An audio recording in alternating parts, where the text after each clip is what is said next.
नमस्कार दोस्तों, आप सभी का स्वागत है आपका अपने YouTube channel study today with Viplav में। तो फ्रेंड्स, आज के इस वीडियो में हम झारखंड जैक बोर्ड एग्जाम 2023 के लिए क्लास 11th के आर्ट्स पेपर पॉलिटिकल साइंस यानी कि राजनीतिक विज्ञान का मॉडल प्रश्न पत्र का कंप्लीट सोल्यूशन देखेंगे। इसमें कुल मिलाकर हम लोग 40 वीवीआई ऑब्जेक्टिव को देखेंगे। ये सारे के सारे क्वेश्चंस एग्जाम के लिए काफ़ी इंपॉर्टेंट है, इसलिए वीडियो को कंप्लीट देखना, वीडियो को लाइक करना, अपने दोस्तों में शेयर करना। कुल पूर्णांक रहेगा आपका 40। हर एक प्रश्न जो है आपका एक एक अंक का होगा। ठीक है, तो चलिए इस वीडियो को स्टार्ट करते हैं। वीडियो को कंप्लीट देखना, वीडियो को लाइक और अपने दोस्तों में शेयर करना। तो चलिए स्टार्ट करते हैं। पहला क्वेश्चन यहाँ पर दिया हुआ है कि संविधान सभा के लिए चुनाव कब संपन्न हुआ था। संविधान सभा के लिए चुनाव कब संपन्न हुआ, याद रखिएगा जुलाई 1946 में। ऑप्शन नंबर बी आपका यहाँ पर सही हो जाएगा, 1946। Option number B. Next question यहाँ पर दिया हुआ है कि भारतीय संविधान को अपनाया गया। भारतीय संविधान को अपनाया गया संविधान सभा द्वारा, भारतीय संसद द्वारा, गवर्नर जनरल द्वारा, ब्रिटिश संसद द्वारा। इसका जो सही उत्तर हो जाएगा संविधान सभा द्वारा। भारतीय संविधान को भारत की संविधान सभा ने 26 नवंबर 1949 को अपनाया था। तो इस क्वेश्चन का सही उत्तर हो जाएगा हमारा संविधान सभा द्वारा। ऑप्शन नंबर ए सही होगा। नेक्स्ट क्वेश्चन यहाँ पर दिया हुआ है कि मौलिक अधिकार भारतीय संविधान के किस भाग में वर्णित है। मौलिक अधिकार भारतीय संविधान के किस भाग में वर्णित है, भाग 3 में। ऑप्शन नंबर बी सही हो जाएगा, भाग 3। भारतीय नागरिकों को अगर एग्जाम में पूछ देगा कि भारतीय नागरिकों को कितने मौलिक अधिकार प्राप्त है, तो आपको उत्तर देना है 6। भारतीय नागरिकों को 6 मौलिक अधिकार प्राप्त है। ऑप्शन नंबर बी आपका इस क्वेश्चन का सही उत्तर हो जाएगा। नेक्स्ट क्वेश्चन दिया हुआ है कि मौलिक अधिकारों के संशोधन में कौन मौलिक अधिकारों के संशोधन में कौन सक्षम है। मौलिक अधिकारों के संशोधन में कौन सक्षम है, लोकसभा, राष्ट्रपति, सर्वोच्च न्यायालय या संसद। तो इनमें से सही उत्तर हो जाएगा आपका ऑप्शन नंबर डी, संसद हो जाएगा। नेक्स्ट दिया हुआ है कि भारत में मनोनयन करने का अधिकार किसको है। भारत में मनोनयन करने का अधिकार देश के राष्ट्राध्यक्ष को है। ऑप्शन नंबर ए आपका सही हो जाएगा, राष्ट्राध्यक्ष। नेक्स्ट क्वेश्चन यहाँ पर दिया हुआ है कि भारत में किनके चुनाव में आनुपातिक प्रतिनिधित्व चुनाव प्रणाली अपनाई जाती है। आनुपातिक प्रतिनिधित्व चुनाव प्रणाली अपनाई जाती है किनके चुनाव में, तो ये राष्ट्रपति के चुनाव में। ऑप्शन नंबर डी सही हो जाएगा, राष्ट्रपति। नेक्स्ट क्वेश्चन यहाँ पर दिया हुआ है कि साधारण बहुमत प्रतिनिधित्व व्यवस्था के लिए गलत कथन है। साधारण बहुमत प्रतिनिधित्व व्यवस्था के लिए गलत कथन है। यहाँ पर दिया हुआ है कि यह प्रणाली अत्यंत सरल है, बिल्कुल सही है। इसमें विकल्प चुनने में कठिनाई नहीं होती, बिल्कुल सही बोला गया है। और इसमें चुनाव परिणाम निकालने में कठिनाई नहीं होती। ये तीनों जो कथन है ये हमारा सही है, बट ऑप्शन डी में जो दिया हुआ है ना, यह प्रणाली बहुत खर्चीली है, तो ये हमारा गलत हो जाएगा। इसलिए इस प्रश्न का जो सही उत्तर हो जाएगा ऑप्शन नंबर डी। नेक्स्ट है कि संघीय कार्यपालिका की व्याख्या संविधान के किस भाग में की गई। संघीय कार्यपालिका की व्याख्या संविधान के किस भाग में की गई, तो भाग 5 में। याद रखिएगा ऑप्शन नंबर डी, भाग 5। भारतीय संविधान के अनुसार देश के प्रथम नागरिक कौन होता है। तो भारतीय संविधान के अनुसार देश का जो प्रथम नागरिक वो देश का राष्ट्रपति होता है। ऑप्शन नंबर बी आपका यहाँ पर सही हो जाएगा, देश के राष्ट्रपति। नेक्स्ट क्वेश्चन यहाँ पर दिया हुआ है प्रश्न संख्या 10 कि भारत का राष्ट्रपति उपराष्ट्रपति किसका पदेन सभापति होता है। पदेन सभापति, भारत का उपराष्ट्रपति किसका पदेन सभापति होता है, तो होता है राज्यसभा का। ऑप्शन नंबर बी सही हो जाएगा यहाँ पर, राज्यसभा। Option number B. चलिए नेक्स्ट क्वेश्चन यहाँ पर दिया हुआ है कि प्रधानमंत्री की नियुक्ति कौन करता है। प्रधानमंत्री की नियुक्ति कौन करता है, राष्ट्रपति द्वारा नियुक्ति किया जाता है। ऑप्शन नंबर बी सी यहाँ पर सही हो जाएगा, राष्ट्रपति। नेक्स्ट दिया हुआ है कि लोकसभा अध्यक्ष अपना त्यागपत्र किसको देता है। लोकसभा अध्यक्ष अपना त्यागपत्र किसको देता है, तो देता है लोकसभा उपाध्यक्ष को। लोकसभा उपाध्यक्ष को। ऑप्शन नंबर डी यहाँ पर सही हो जाएगा। सभी से रिक्वेस्ट है वीडियो को लाइक और शेयर कीजिएगा, और वीडियो के एंड में सभी को कमेंट करना है कि वीडियो को कैसा लगा। ठीक है, और सभी को इस चैनल को सब्सक्राइब करके रखना है ताकि आपको हर एक वीडियो का नोटिफिकेशन भी मिल सके। तो चलिए नेक्स्ट क्वेश्चन की ओर चलते हैं। नेक्स्ट क्वेश्चन है हमारा कि भारत में किसी विधेयक को धन विधेयक कौन प्रमाणित करता है। भारत में किसी विधेयक को धन विधेयक कौन प्रमाणित करता है, देश के राष्ट्रपति, प्रधानमंत्री, लोकसभा अध्यक्ष या वित्त मंत्री। तो इसका जो सही उत्तर हो जाएगा यहाँ पर लोकसभा अध्यक्ष हो जाएगा। ऑप्शन नंबर सी, लोकसभा अध्यक्ष। विधान परिषद के सदस्य कितने वर्षों के लिए निर्वाचित होते हैं? 6 वर्ष के लिए। याद रखिएगा, विधान परिषद के सदस्य कितने वर्षों के लिए निर्वाचित होते हैं? 6 वर्ष के लिए। ऑप्शन नंबर डी यहाँ पर सही हो जाएगा। नेक्स्ट दिया हुआ है कि विधानसभा सदस्यों का निर्वाचन किसकी देखरेख में होता है? विधानसभा सदस्यों का निर्वाचन किसकी देखरेख में होता है? तो होता है निर्वाचन आयोग द्वारा। निर्वाचन आयोग द्वारा होता है। ऑप्शन नंबर डी करेक्ट होगा, निर्वाचन आयोग। संविधान की व्याख्या करने का अंतिम अधिकार किसे प्राप्त है? संविधान की व्याख्या करने का अंतिम अधिकार किसे प्राप्त है?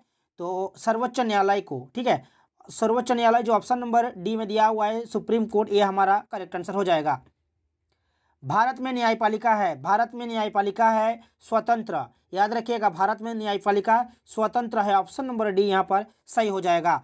नेक्स्ट दिया हुआ है कि उच्च न्यायालय के न्यायाधीश अपना त्यागपत्र किसको देता है? उच्च न्यायालय के न्यायाधीश अपना त्यागपत्र किसको देता है? हाई कोर्ट के जो न्यायाधीश हैं अपना त्यागपत्र किसको देता है? राष्ट्रपति को, देश के राष्ट्रपति को देता है अपना त्यागपत्र। ऑप्शन नंबर डी इस क्वेश्चन का सही उत्तर हो जाएगा।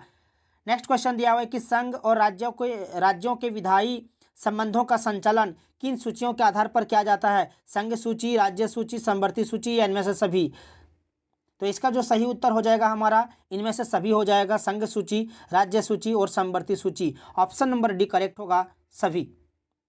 भारत में सुदृढ़ केंद्र के साथ संघीय ढांचा का विचार कहाँ से लिया है? अमेरिका, ऑस्ट्रेलिया, कनाडा या जर्मनी? इसका जो सही उत्तर हो जाएगा हमारा कनाडा हो जाएगा। भारत में सुदृढ़ केंद्र के साथ संघीय ढांचा का विचार कहाँ से लिया गया है? वो लिया गया है कनाडा से। ऑप्शन नंबर सी यहाँ पर सही हो जाएगा।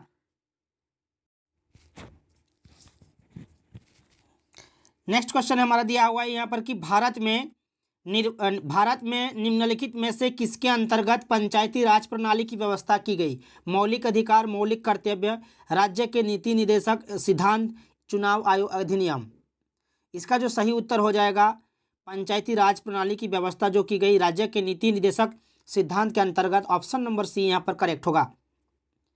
नेक्स्ट दिया हुआ है कि भारतीय संविधान के किस संशोधन में पंचायती राज संस्थाओं को संवैधानिक आधार प्रदान किया गया है?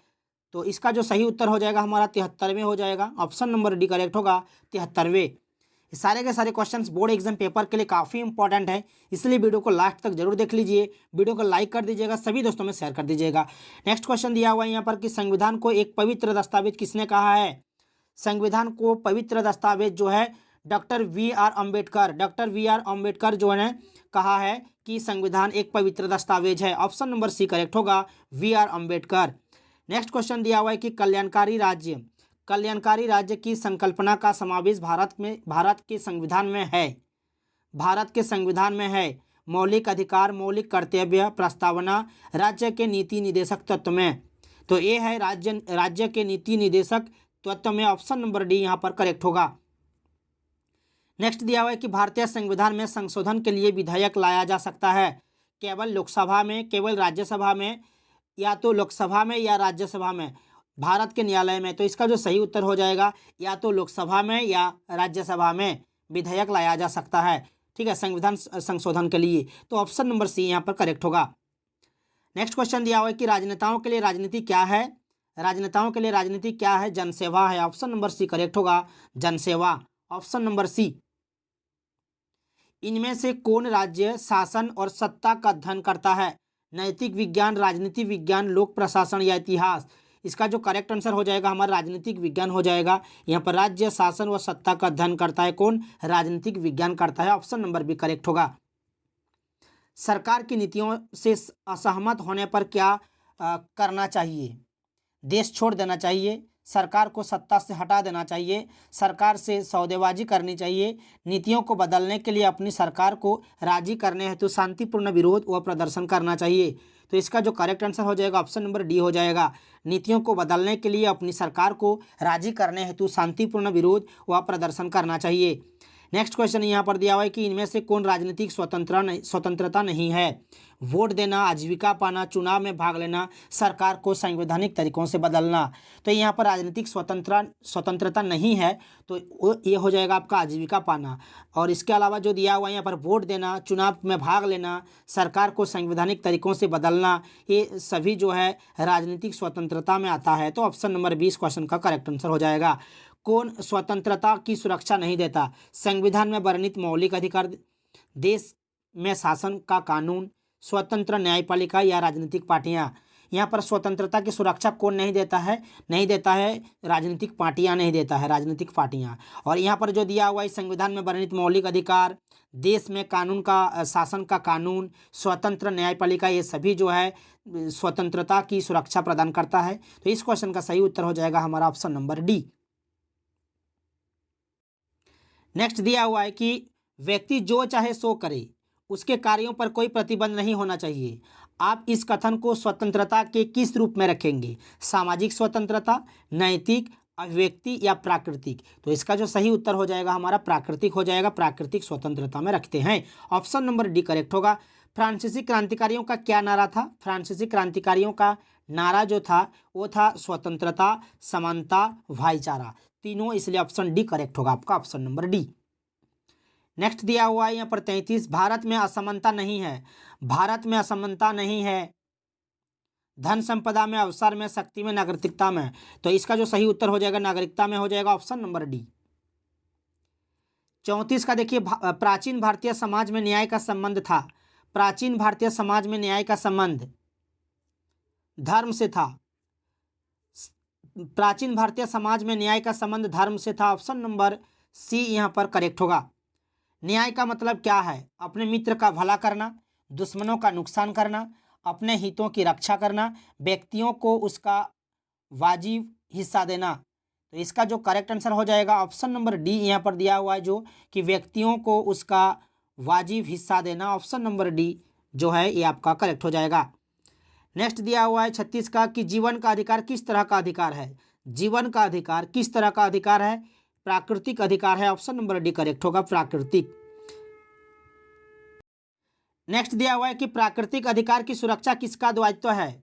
प्राकृतिक अधिकार की सुरक्षा करना किसका दायित्व है? व्यक्ति का, समाज का, राज्य का या परिवार का? तो इनमें से सही उत्तर हो जाएगा ऑप्शन नंबर सी, राज्य का हो जाएगा। नेक्स्ट क्वेश्चन दिया हुआ है कि अधिकार के वैधानिक सिद्धांत के अनुसार अधिकार किसकी उपज है? कानून का, व्यक्ति का, समाज का या परिवार का? तो इनमें से सही उत्तर हो जाएगा हमारा कानून का, ऑप्शन नंबर ए करेक्ट होगा।